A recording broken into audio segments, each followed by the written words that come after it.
The park was alive that afternoon. Children's laughter floated through the air, mingling with the rustling of leaves and the sweet scent of blooming tulips.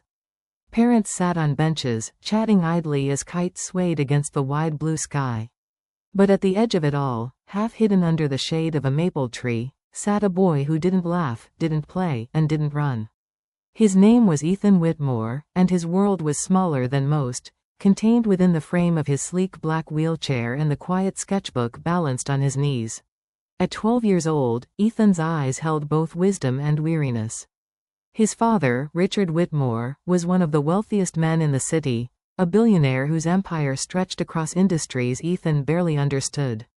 But despite the vastness of his father's world, Ethan's own life felt confined to the few safe spaces his father's money could control: his bedroom, the private hospital, the family driver's car, and this park. Ethan came here often, escorted by the family's chauffeur, Mr. Hargrove, who would wait patiently by the car while Ethan spent an hour sketching the scenery. It wasn't that Ethan disliked people, he simply didn't know how to reach them anymore. Since his accident 5 years ago, when a car crash took his mother and left him with a damaged spine, most children didn't know what to say to him. And those who did approach always seemed to speak with pity instead of friendship. Today was supposed to be like any other, quiet, uneventful, lonely. Ethan's pencil glided across the paper, tracing the outline of a tree, then the silhouettes of 2 boys tossing a frisbee. He paused, looking up from his drawing, his attention caught by a flash of movement near the fountain. There she was. A girl, maybe his age, maybe a little younger, twirling barefoot on the grass. Her dark skin glowed beneath the sunlight, and her curly hair bounced with every step. Music poured from a small speaker beside her bag, something soft and rhythmic. She didn't seem to care who watched, she danced freely, spinning and swaying, her arms outstretched as if she was painting the air with joy. Ethan couldn't look away. He didn't understand why, maybe because she looked so alive. Every motion, every laugh, every twirl felt like something he lost long ago. He felt a strange ache in his chest, a mix of admiration and sadness. The girl, Zara, must have noticed his gaze, because she suddenly stopped mid-spin and turned toward him. For a brief second, Ethan panicked and lowered his eyes, pretending to focus on his sketchbook. His cheeks flushed. He wasn't used to being noticed, not like this. But instead of walking away, Zara smiled and waved. A big, genuine wave, as if she'd known him forever. Ethan hesitated, unsure how to respond, then awkwardly raised one hand and gave a small wave back. Zara grinned wider and shouted across the park, "You draw?" Her voice was bright and unafraid. Ethan blinked, startled by her directness. Yeah," he said quietly, his voice barely carrying in the breeze. "That's cool," she replied, before turning back to her music and continuing her dance, only this time, she stayed closer to his side of the park. Ethan didn't know what to make of it. Maybe she was just being kind. Or maybe she wanted him to see her. He couldn't explain it, but something about her presence shifted the air around him. For the first time in a long while, the park didn't feel so cold or distant. The sound of laughter didn't sting quite as much. As the sun began to dip lower, Ethan closed his sketchbook, still thinking about the girl who danced without fear. He didn't know her name yet, but her rhythm lingered in his mind like a heartbeat, steady, strong, full of life. And somewhere far away, in a tall glass office tower, his father was signing another contract, completely unaware that his son's world was about to change forever, all because of a girl and her music in the park. Zara Johnson's world was nothing like Ethan's. Where his life was lined with silence and routine, hers pulsed with rhythm and color. She lived with her mother, Nia, in a modest apartment above a corner grocery store on the south side of the city. Their home wasn't big, but it was warm, filled with laughter, music, and the smell of Nia's favorite lavender candles. Zara's days often began before sunrise.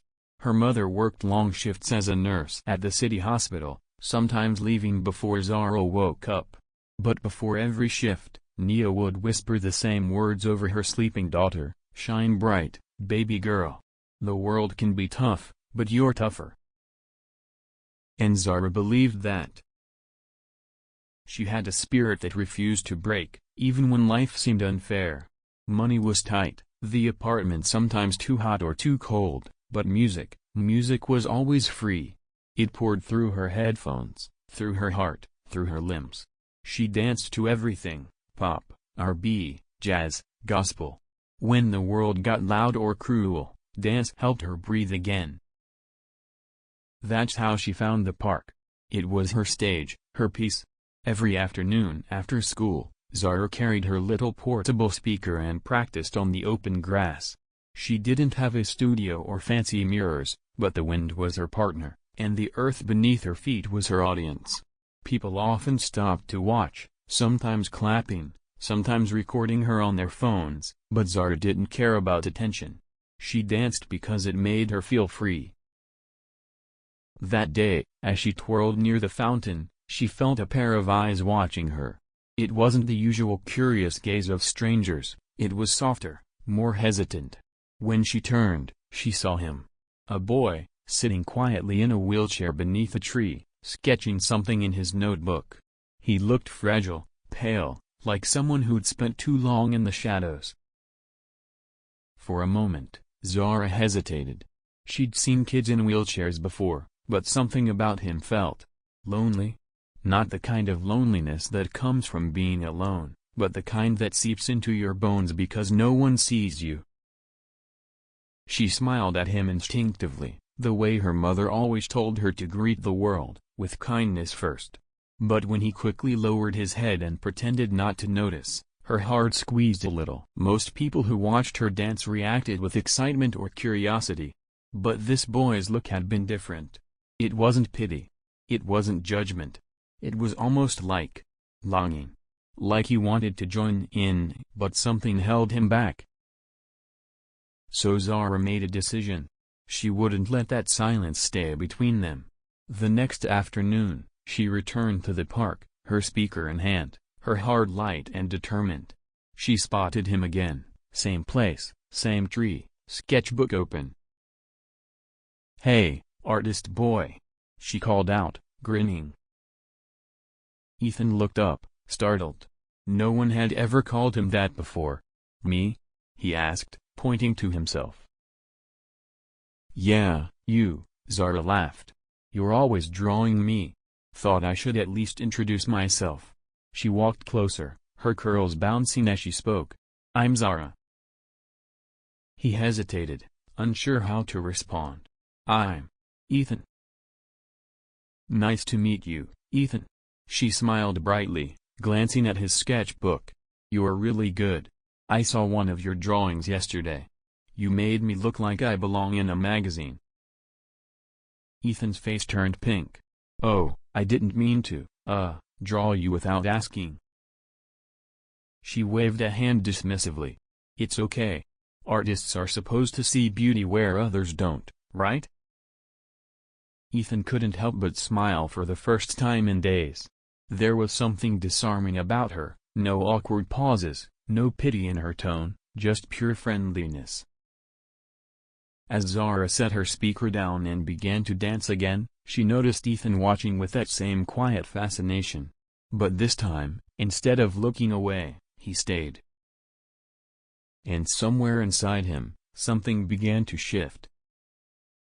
He didn't know it yet, but Zara wasn't just a girl who danced in the park. She was about to become the melody that gave rhythm to his silent world. The next few days unfolded like soft, glowing moments in Ethan's otherwise quiet world.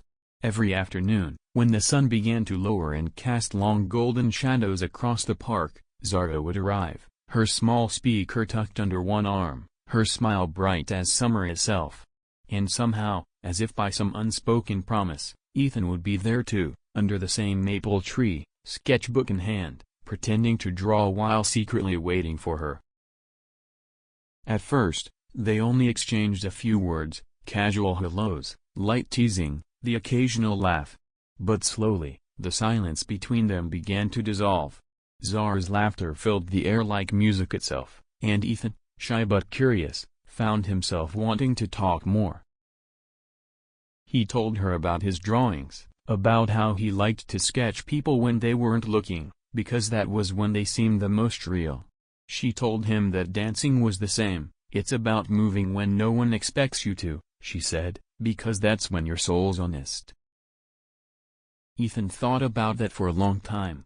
He'd never met anyone who spoke like that, open, fearless, and full of life. On the fourth day, Zara was dancing again, her body flowing with the rhythm of a soft R&B tune, when she suddenly stopped, turned toward Ethan, and walked right up to him. "You know what I think?" she said, hands on her hips, eyes shining with mischief. Ethan blinked, nervous but intrigued. "What?" "I think," she said slowly, "you should dance with me." Ethan's heart skipped. "What?" He almost laughed. I can't dance, Zara." "Why not?" He looked down at his wheelchair, the words heavy in his throat. "Because of this." Zara tilted her head, studying him seriously for a moment. Then, softly but firmly, she said, "That chair doesn't stop you from moving, Ethan. It just changes how you move." Her words hit him like sunlight breaking through clouds. No one had ever said something like that to him, not the doctors, not his father, not even the therapists who encouraged him to stay strong. Everyone treated his wheelchair like a limitation. But Zara didn't see it that way. She grabbed his hand gently. "Come on. I'll show you." Ethan's instinct was to pull back, to hide from the world that might laugh at him. But Zara's confidence was contagious. Before he could protest again, she turned on the music, a soft beat with an easy rhythm, and placed one of his hands on her shoulder. "Now," she said, "follow the music. You don't need legs for that. You just need to feel it." At first, Ethan was stiff, uncertain. He moved his chair hesitantly, unsure of what to do with his arms. But Zara guided him with patience and laughter, spinning lightly around his wheelchair, clapping her hands in rhythm, cheering him on when he moved even a little. Something began to shift inside him. His wheels rolled forward and back, his arms swayed to the beat, his laughter, real, unguarded laughter, spilled out for the first time in years. People walking by smiled, some even stopped to watch, but Ethan didn't care. For that moment, it was just him and Zara, the music, and the open sky. When the song ended, Zara bowed dramatically. "See? Told you anyone can't dance." Ethan grinned, still breathless. "That wasn't dancing," he said softly. "That was flying." She giggled and tapped his shoulder. "Then maybe we'll fly again tomorrow." As she packed up her speaker and waved goodbye, Ethan watched her go, his heart light. He didn't notice the sleek black limousine parked across the street, engine idling. Inside, behind tinted glass, Richard Whitmore sat silently, his sharp eyes fixed on his son and the girl who had made him laugh. For the first time in a long while, the billionaire didn't think about business or numbers. He just watched, bewildered, intrigued, and slightly uneasy. He didn't know who that girl was, but she had done something that all his money never could. She had made his son come alive. From the window of his black limousine, Richard Whitmore sat motionless, eyes fixed on the scene before him. His son, the same boy who once refused to leave his room for months after the accident, was laughing, smiling, dancing. And beside him, that girl, the black girl in the bright yellow dress, was moving like sunlight made human, spinning in circles around his wheelchair as if gravity itself obeyed her joy. For a man like Richard, control was everything. His world revolved around precision, numbers, contracts, empires that rose and fell at his command. Yet, at that moment, watching his son and the girl move to a song he couldn't hear, he felt something entirely unfamiliar, helplessness. "Should I go over, sir?" the driver asked quietly. Richard's hand tightened around his cane. "No," he muttered. His voice was sharp but uncertain. Just wait. The driver said nothing more. Richard leaned back slightly, eyes following Ethan's laughter. He hadn't seen that smile since his wife, Claire, was alive. The memory stabbed him, Claire pushing Ethan's small wheelchair through the garden, the boy laughing as she spun him in circles, both of them surrounded by roses and sunlight. That was before the accident. Before the sirens, the hospital, and the endless silence that came after. After Claire's death, Richard had buried himself in his work. It was easier than facing the pain of what he'd lost. He built more companies, attended more meetings, and told himself it was all for Ethan, for security, for the future. But somewhere along the way, he'd stopped noticing that his son didn't need money. He needed connection. Now, watching that connection blossom between Ethan and this girl, this stranger, Richard didn't know what to feel. He told himself it was concern. Who is she? What does she want? His mind, trained to suspect motives in every smile, began to spin. But deep down, he knew the truth. It wasn't fear of the girl's intentions. It was envy. She'd done in days what he'd failed to do in years.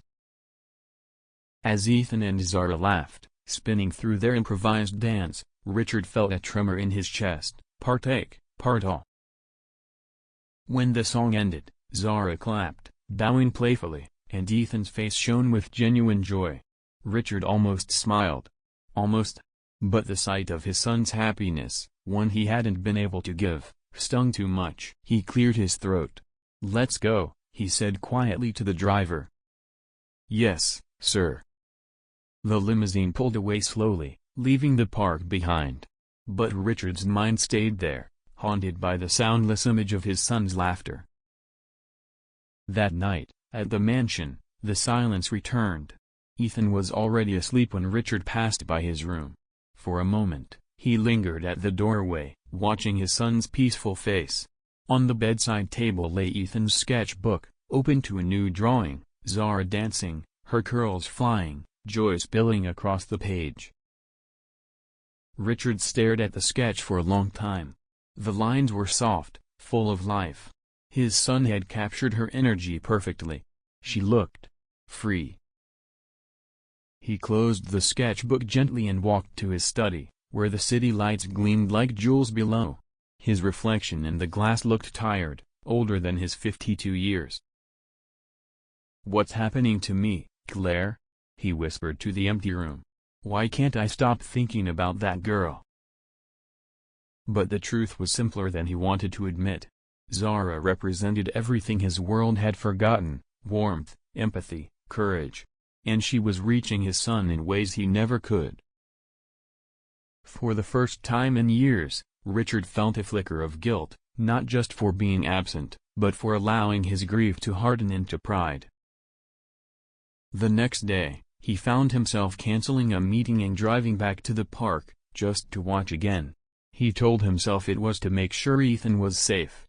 But when he saw his son and Zara again, laughing, moving, sharing a world he didn't belong to, he knew it wasn't protection that drew him there. It was longing. The billionaire, the man who owned everything, had discovered the one thing he could never buy: the sound of his son's laughter in the presence of a kind-hearted girl. The morning sky was gray and heavy with clouds, a sharp contrast to the bright days that had come before. The air smelled like rain, thick and electric. Ethan sat by his window, tapping nervously at his sketchbook. All he could think about was Zara. They hadn't seen each other for 2 days. She'd said her mother was working extra shifts, and she had to help out at home. He missed her laughter, the rhythm of her dancing, the easy comfort she brought wherever she went. When the first drops began to fall, Ethan made a decision. He didn't care about the weather. He wanted to go to the park, just for a little while, to see if she might be there. "Mr. Hargrove," he said to the family driver, "can we go to the park?" The older man hesitated. "It looks like a storm's coming, Master Ethan. Your father—" "My father won't even notice I'm gone," Ethan interrupted softly. His tone wasn't angry, just tired. After a long pause, Hargrove sighed and helped him into the car. By the time they arrived, the drizzle had turned into a steady rainfall. The park was nearly empty. Only one figure stood in the middle of the open field, Zara, her curls damp, her speaker wrapped in plastic. She was practicing a slow dance under the rain, each movement smooth, deliberate, and full of grace. Ethan's heart leapt. "Zara," he called. She turned, surprised, and her face broke into a wide smile. "You came." "Of course," he said, wheeling himself closer. "I thought you'd be home." She shrugged, droplets flying from her curls. "Rain makes everything feel alive. Besides, I promised I'd teach you a few new moves." Ethan laughed. "You're crazy." "Maybe," she said, grinning, "but you're here too." As the rain poured harder, she turned up the music, a soulful beat echoing through the empty park, and they began to dance again, laughing like they had their own secret world. The puddles splashed beneath Zara's feet, Ethan's wheels traced circles in the mud. For a while, nothing else existed, not the storm, not the world, not even the differences between them. But from across the road, under the cover of an umbrella, Richard Whitmore stood watching. He had come to check on his son after realizing he'd slipped out, but what he saw made his heart twist with anger and fear. His boy, frail and delicate, was in the pouring rain with a stranger, soaking wet and spinning in circles. In his mind, all he saw was danger. He didn't see joy, only risk. He stormed across the park, his expensive shoes splashing in the puddles, his voice cutting through the rain. "Ethan!" Zara froze. Ethan turned, startled. "Dad?" "What on earth do you think you're doing?" Richard barked, his voice sharp enough to make Zara flinch. "You could catch pneumonia. You could." His eyes snapped to Zara, his words bitter. "And you, who are you to drag my son into this nonsense? Don't you have parents to teach you better?" Zara's mouth fell open. She tried to speak, but the shame and shock tangled her words. I wasn't." "Dad, stop," Ethan shouted, his voice trembling. "She didn't do anything wrong." Richard ignored him.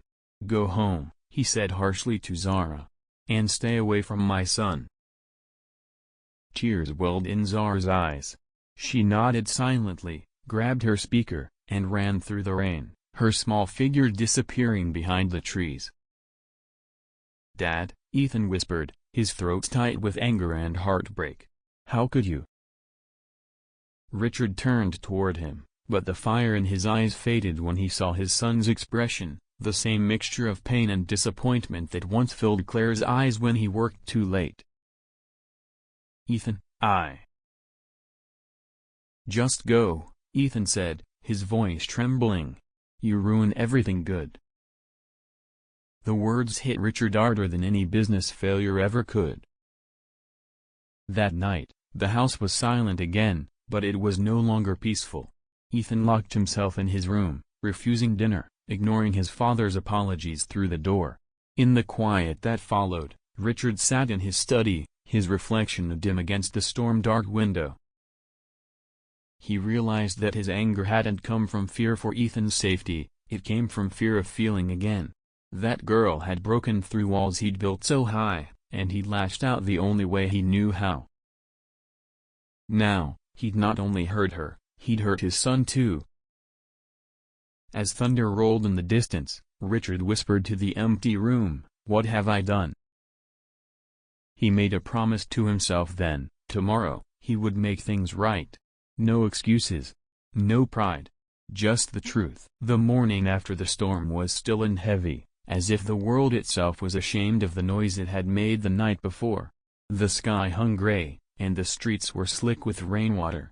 Inside the Whitmore mansion, the air felt colder than usual, not because of the weather, but because of the silence between father and son.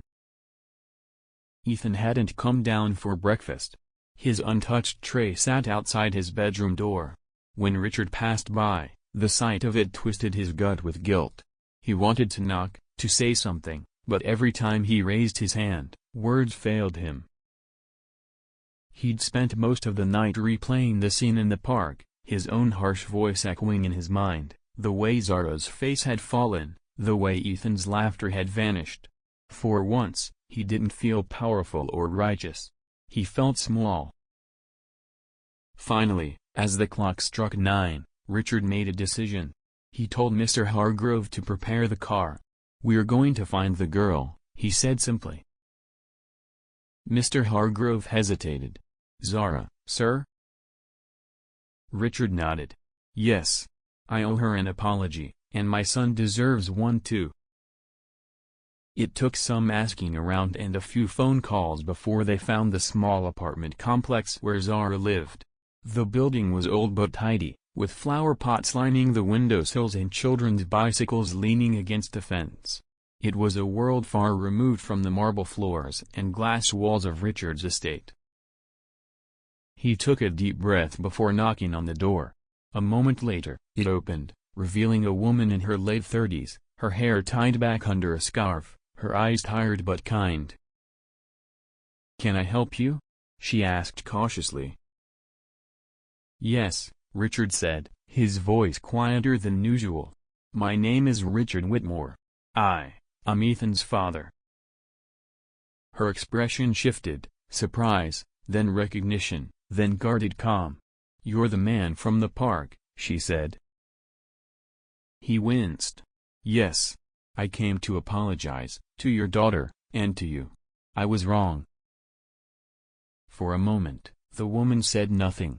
Then she opened the door wider. "Come in." The apartment was small but warm. A soft gospel song played faintly from a radio in the kitchen. The scent of pancakes lingered in the air. Richard stood awkwardly, out of place in his tailored coat and polished shoes. Zara appeared from the hallway, wearing an oversized hoodie, her curls still damp from the rain. When she saw him, she froze. "Zara," her mother said gently, "Mr. Whitmore has something to say." Richard stepped closer, his voice trembling slightly. "Zara, I owe you a very big apology. Yesterday, I let my fear speak louder than my heart. You were kind to my son, you gave him something no doctor, no tutor, no therapist ever could. You gave him joy. And I repaid that kindness with anger. I'm truly sorry." Zara's lips trembled, but her eyes softened. "I wasn't trying to hurt him, Mr. Whitmore. I just wanted him to feel like everyone else." "I know," Richard said quietly. "And that's what makes you special. You saw him, not as fragile, not as a patient, but as a person." There was a long silence. Then Zara's mother spoke. "You know, Mr. Whitmore," she said kindly, "kids teach us more about grace than we teach them. Sometimes, you just have to let them live." Richard nodded, his throat tight. "You're right. I've spent years protecting Ethan from the world when all he needed was to be part of it." Zara smiled a little. "He misses you, you know." That caught him off guard. "He does?" She nodded. "He talks about you. Says he wishes you'd come watch us dance instead of sending the driver." Richard's eyes stung. For the first time in years, he felt the weight of how much time he'd lost. "Maybe," he said softly, "I could come next time, if you'd let me." Zara's grin returned, bright and fearless. "Deal." When he left that small apartment, the billionaire felt lighter than he had in years. The guilt didn't vanish, but something new took its place, humility. He'd walked in as a man of wealth and power, but he walked out as a father finally learning how to love again. That evening, he knocked on Ethan's door. His voice was gentle. "Son, I went to see Zara today." Ethan turned from his sketchbook, surprise flashing in his eyes. Richard smiled faintly. "She forgave me. And I hope you can too." For a long moment, silence hung between them. Then Ethan wheeled closer and said quietly, "You don't have to be perfect, Dad, you just have to show up. Richard's eyes glistened. He knelt, resting his hand on Ethan's shoulder. Then I'll be there tomorrow. At the park. And for the first time, Ethan believed him.